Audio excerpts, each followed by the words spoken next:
Hello to all my friends out there. Hi, you guys. I'm back. Okay, this video is prepare and survive a famine, 10 things to know. So you might be thinking, no famine is coming. Well, the thing about famines is, I think pretty much no one thinks it's going to happen. Like this war after World War II, people thought, oh, that's uncivilized. That's never happening again. Well, it's happening. Okay, the first thing to know is, what is a famine? Exactly what constitutes famine? Extreme scarcity of food. No kidding. Caused by drought, war, natural disasters, crop failure, population imbalance, widespread poverty, economic catastrophe, government policy. So those are all the things that can aggravate a famine. But generally, I would say a famine would be caused by loss of ability to get enough food for enough people. So what happens in a famine? What's going to happen to us if a famine hits, or two people the famine hits? Malnutrition, starvation, disease, and high death rates. So war, famine, pestilence, and disease kind of go together. They're called the four hideous henchmen. Okay, 2 weeks ago, President Biden on March 24th warned food shortage is gonna be real following the Russian sanctions. I posted that on my Twitter if some of you didn't see it. The minute I saw it, I said food scarcity is going to be real following the sanctions. Well, we sanctioned, and President Biden has a way of warning us.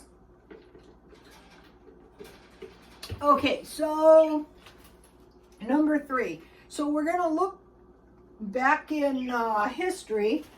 And a lot of us use the Bible, but if you're not a Bible believer, you can still take this stuff into consideration. Turns out, let me see, where did I write that? The children of Rachel, Lebanon, Libya, Egypt, Turkey, and Yemen are the places that are most likely to be hit by a famine. Very likely to be hit by a famine. So, okay, in the Bible, Joseph was able to interpret a dream that the Pharaoh had of 7 years of plenty and then 7 years of famine. And I posted the audio book on my Twitter if you guys would like to see it.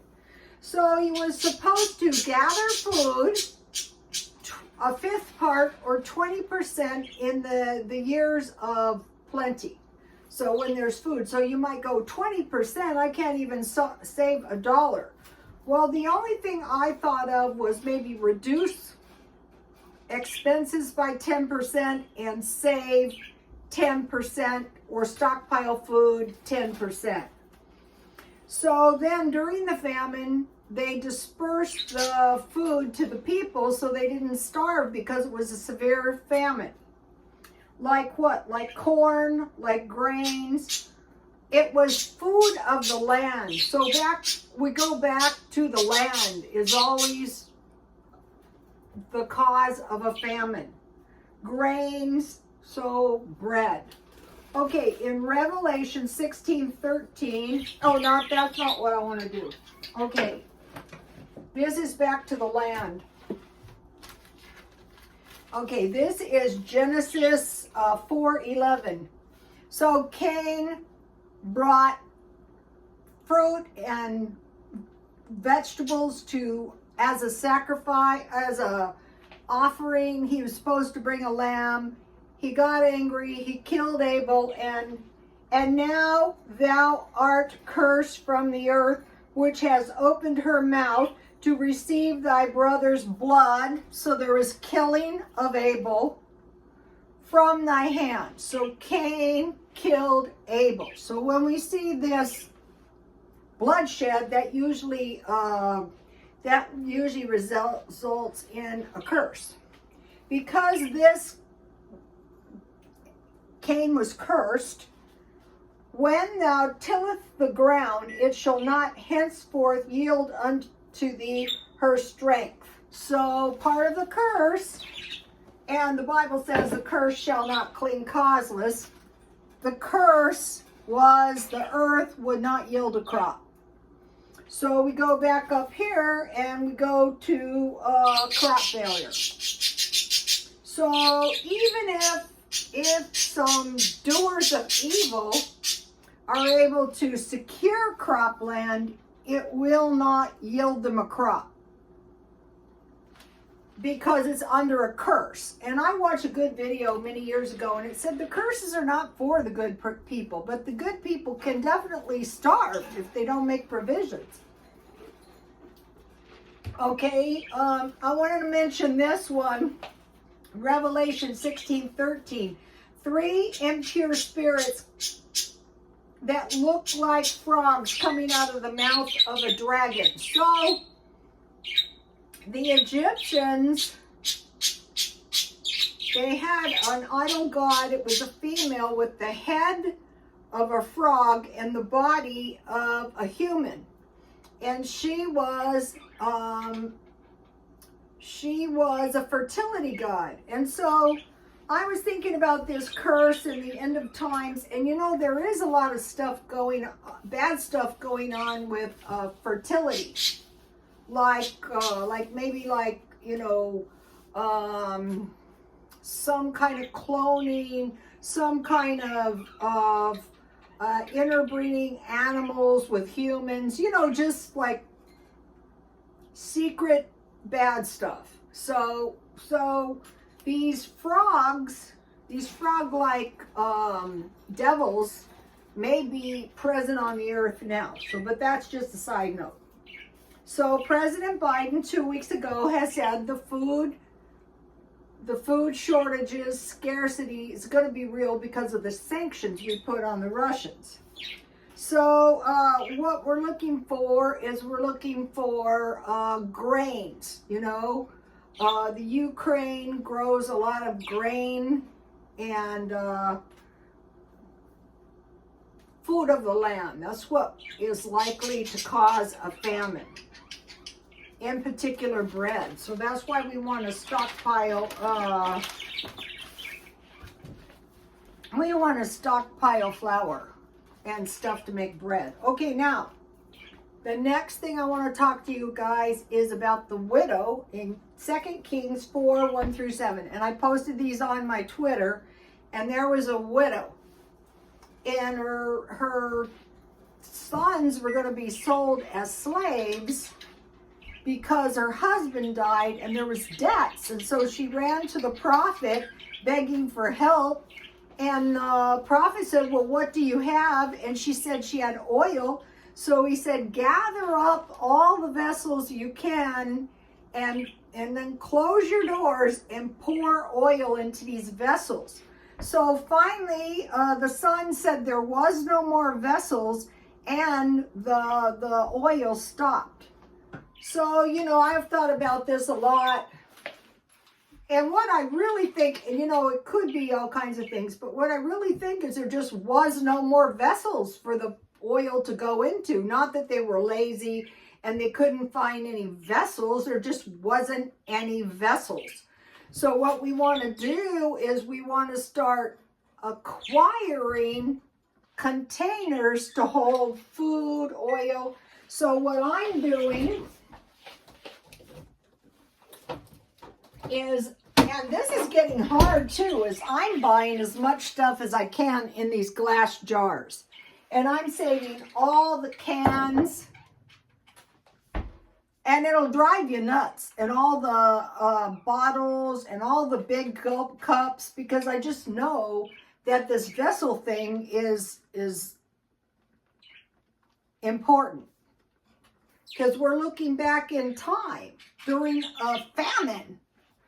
Okay, Revelation 6, chapter 6, 6. The red horse was war. We're seeing war. The black horse, wheat for a measure a measure of wheat for a penny, 3 measures of barley for a penny. So just for one day's wage was this little small, enough wheat to make bread, enough barley, you know, just a little bit to get by. And then the angel said, hurt not the oil and the wine. So people are going to have possibly very little money, just enough to get food, or they're going to be given enough food like in the time of Joseph.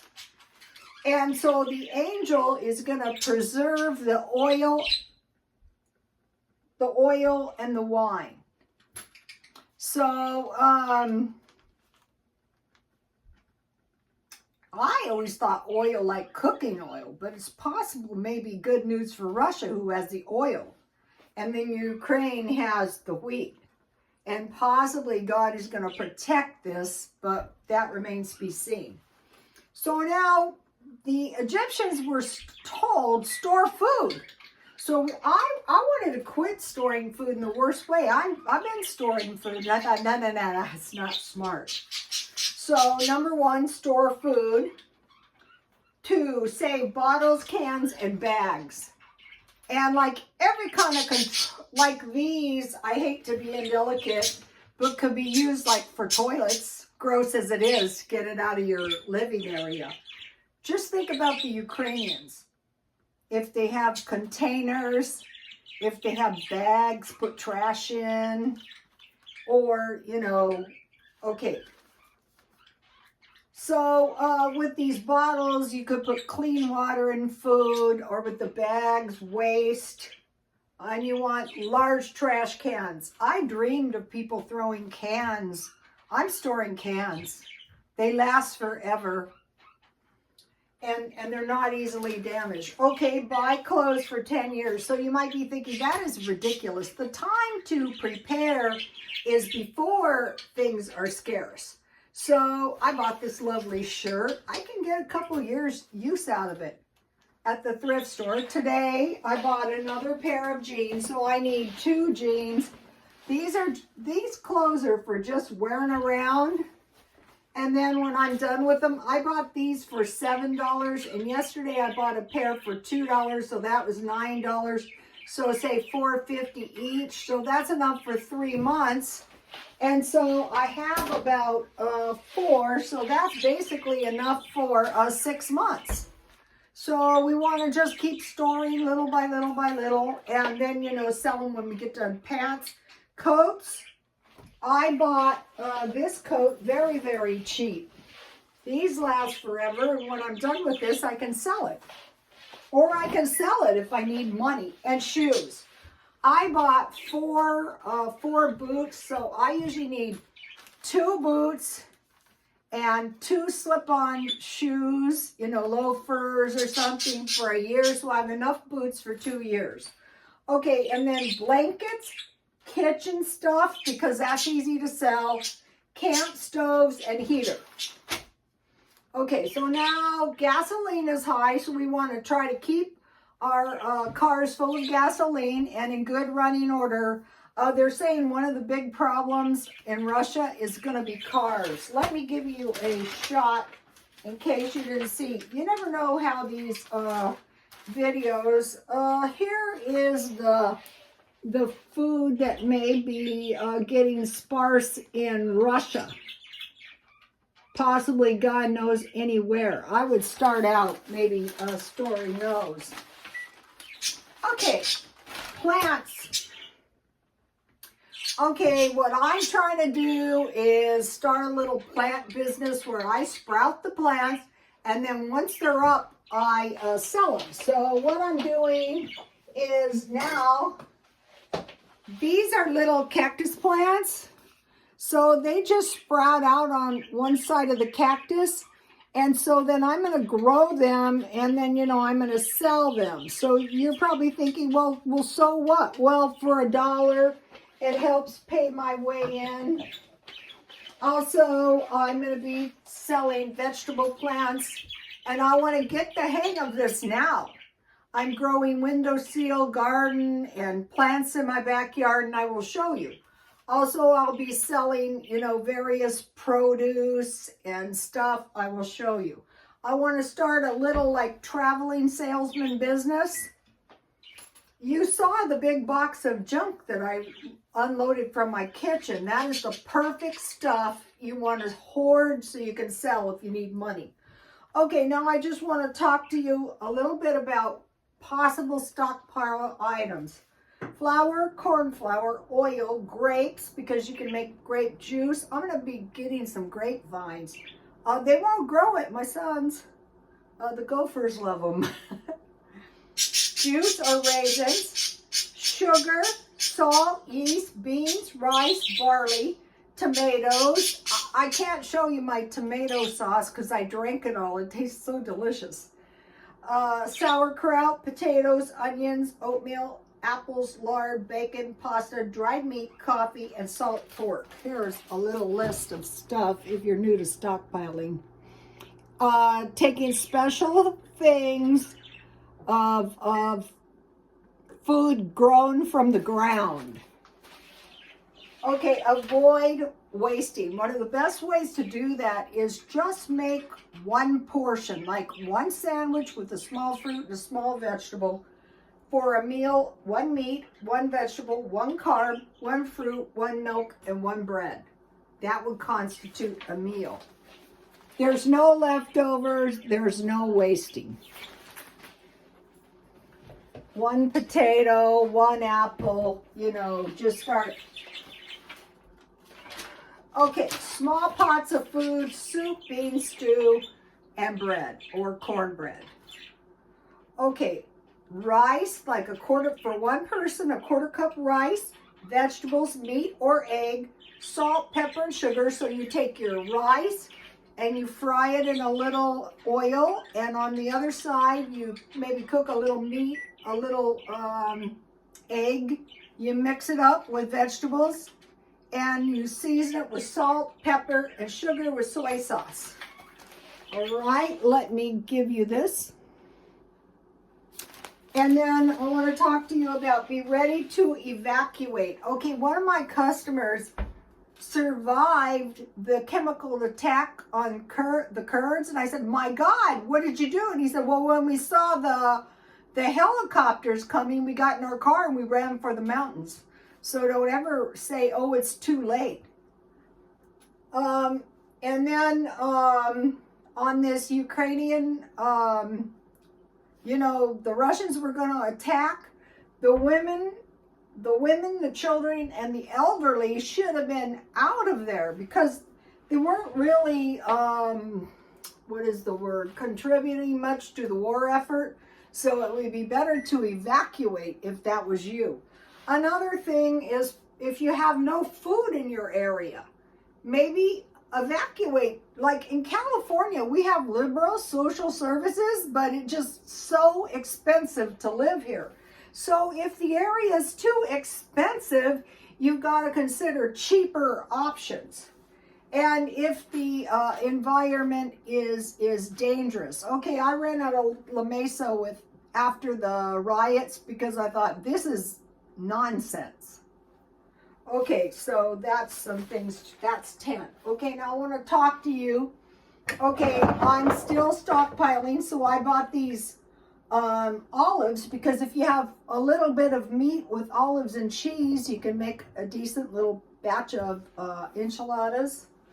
I bought this at Smart and Final for about less than $3.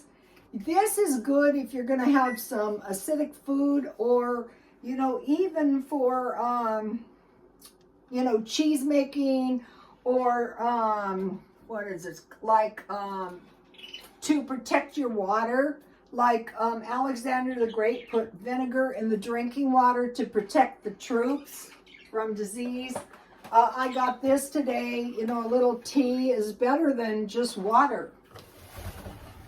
Okay, they have warned us already, so I bought this. It's about $3, and you just put a couple teaspoons in milk for some chocolate milk.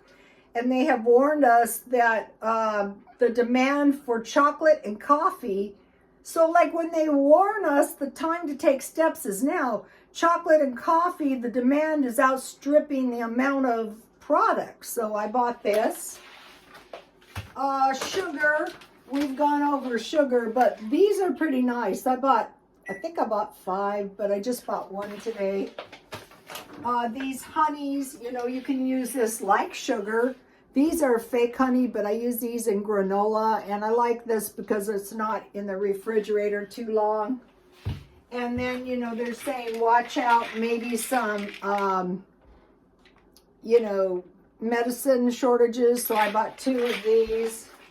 1 week I couldn't find any Tylenol. That's bad. Okay, so then I just want to show you one thing. Okay, I'm thinking about these chicken shortages in Russia. Okay, so I went to Grocery Outlet and I bought this ground beef for $2 each. So what you want to do is, when you know a place that has markdown, so what I do is I cut these in 4 pieces. And so my hamburger is 1 portion, no wasting. And, you know, I'll put it in my freezer, and, you know, that gives me 8 portions. And to know if you have a 4 or 5 ounce portion of meat, if you're using cheese or like in stir fry, you can use a lot less than that. But find the place that does the markdowns. I think the best thing is buy whole body chickens, because they're really ripping us off when they're helping themselves to the bones, the fat, you know, the giblets. And then I bought this for $2. Butter is normally about $1 a cube, but might as well get the good stuff. So I bought that today. So the stockpiling is going on. I didn't buy too much stuff because I have a lot of stuff. And so what I'm doing is I'm going through my food to make sure none of my food wastes, and then giving away food, you know, if I know I can't eat it. Oh, and I bought these cookies for 99 cents today at a Grocery Outlet, so that was a good deal, because I like to eat cookies with my tea. Tonight for dinner, what I did is I bought 2 full-body chickens. I just waited for them to go on sale, and then because of this chickens thing, you know, no chickens, I bought the big bag of chicken legs from Walmart. So, you know, just picking up the stuff that is reasonable, you know, before things get critical. And so last year, I was stockpiling food, but once you get a stockpile, then you can pretty much live without spending any money, because all you need is food, water, gas, cash. Did I say store small bills of money? Just start saving small bills of money. I wrote it, but I don't remember saying it. Food, water, gas, cash, and if you can, a weapon to defend yourself if needs be. Okay, you guys, please like, comment, and subscribe. And this is another thing. Why do they want to take our weapons away if they're, you know, sending weapons to the Ukrainians? That is